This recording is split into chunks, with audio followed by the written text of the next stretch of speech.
டக்ளஸை தேடி சென்று சந்தித்த சி.வி.கே. சிவஞானம்.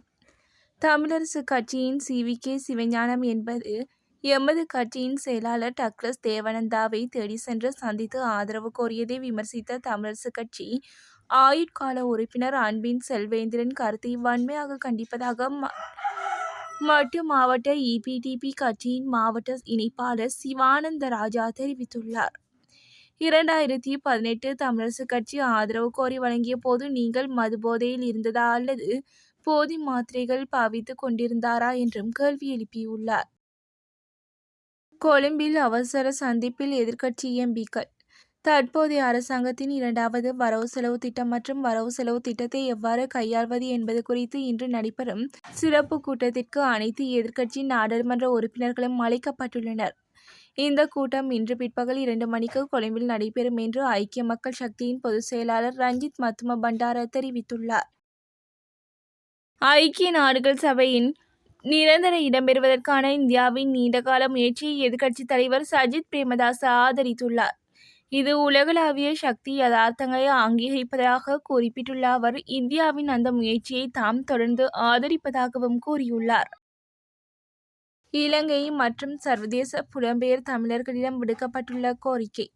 இலங்கையின் காலனித்துவ கட்டமைப்பிற்குள் தமிழர்களை சிக்க வைக்கும் நோக்கம் கொண்ட 13வது திருத்தம் கூட்டாட்சி அல்லது நிர்வாக சபைகள் பற்றி விவாதிப்பதை நிறுத்துமாறு இலங்கை மற்றும் சர்வதேச புலம்பெயர்ந்த தமிழர்களின் அமெரிக்க தமிழர்கள் கூறியுள்ளனர். தமிழ் சுதந்திரத்திற்கான பாதை 13வது திருத்தத்தில் இல்லை, கூட்டாட்சியில் இல்லை. மாறாக ஐக்கிய நாடுகளின் காலனித்துவ நீக்க செயல்முறை மற்றும் அனைத்து இடங்களிலும் உள்ள தமிழர்களின் ஒற்றுமை மூலம் உள்ளது என்றும் அமெரிக்க புலம்பெயர் தமிழர்கள் அமைப்பு தெரிவித்துள்ளது. யாழை சேர்ந்த பாய் தொடர்பில் பல திடுக்கிடும் தகவல்கள். இலங்கையை விட்டு தப்பி செல்லும் பாதாள குற்றவாளிகளுக்கு மொரிசியஸ் கடவுச்சீட்டுகளை தயாரிக்கும் மோசடி தெரிய வந்துள்ளது. கொழும்பு குற்றப்பிரிவின் கீழ் தடுத்து வைக்கப்பட்டுள்ள ஜே.கே. பாய் என்ற சர்வதேச ஆட்கடத்தல்காரரிடம் நடத்தப்பட்ட விசாரணையில் இந்த விடயம் தெரிவிக்கப்பட்டுள்ளது. நேபாளத்தில் இஷாரா செவ்வந்தியுடன் கைது செய்யப்பட்டு நாட்டிற்கு அழைத்து வரப்பட்ட ஜே.கே. பாய் வெளிப்படுத்திய தகவலிற்கமைய மொரிசியஸ் கடவுச்சீட்டு துருக்கியிலுள்ள ஒரு கடத்தல்காரரால் தயாரிக்கப்பட்டுள்ளன. பாடசாலைகளுக்கு நாளை முதல் விடுமுறை. அனைத்து அரசு மற்றும் அரசு அங்கீகாரம் பெற்ற தனியார் பாடசாலைகளுக்கான 3ஆம் தவணையின் 1ஆம் கட்டத்திற்கான விடுமுறை குறித்த அறிவிப்பு வெளியாகியுள்ளது. மேற்படி பாடசாலைகளுக்கான 2025ஆம் ஆண்டு 3ஆம் தவணை முடிவடைந்து மீண்டும் தொடங்குவதற்கான திகதிகளை கல்வி அமைச்சு அறிவித்துள்ளது. அதன்படி அனைத்து அரச பாடசாலைகளுக்கு 3ஆம் தவணையில் 1ஆம் கட்டம் நாளை வெள்ளிக்கிழமை முடிவடைகிறது. இலங்கை தமிழ் அகதிகளுக்கு வாக்குரிமை. பல தசாப்தங்களாக தமிழ்நாட்டில் வசிக்கும் இலங்கை தமிழ் அகதிகளுக்கு வாக்குரிமை மற்றும் முழு குடியுரிமை வழங்குமாறு பாட்டாளி மக்கள் கட்சி நிறுவனர் எஸ். ராம்தாஸ் மத்திய அரசை வலியுறுத்தியுள்ளார். குறித்த விடயம் தொடர்பில் அவர் நேற்று வெளியிட்ட அறிக்கையிலே இந்த விடயத்தை முன்வைத்துள்ளார். அதில் தமிழ்நாட்டில் வசிக்கும் இலங்கை அகதிகளில் பலர் இந்தியாவில் பிறந்து வளர்ந்தவர்கள் என்பதையும் அவர் ராம்தாஸ் சுட்டிக்காட்டியுள்ளார்.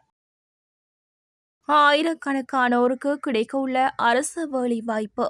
அரசு சேவைக்கு 72,000 புதிய ஊழியர்களை இணைத்துக் கொள்ள அமைச்சரவை அனுமதி வழங்கியுள்ளது. குறித்த விடயத்தை அமைச்சரவை பேச்சாளர் நலிந்த ஜெயதிச தெரிவித்துள்ளார். அதற்கமைய ஒவ்வொரு துறைகளுக்கும் தேவையான ஆளணி வெற்றிடங்களை நிரப்பும் பணிகள் ஆரம்பிக்கப்பட்டுள்ளதாகவும் அவர் கூறியுள்ளார். இலங்கை ரூபாவின் பெறுமதியில் இன்று ஏற்பட்டுள்ள மாற்றம். இலங்கை மத்திய வங்கி இன்றைய நாளுக்கான நாணய மாற்று விகிதங்களை வெளியிட்டுள்ளது.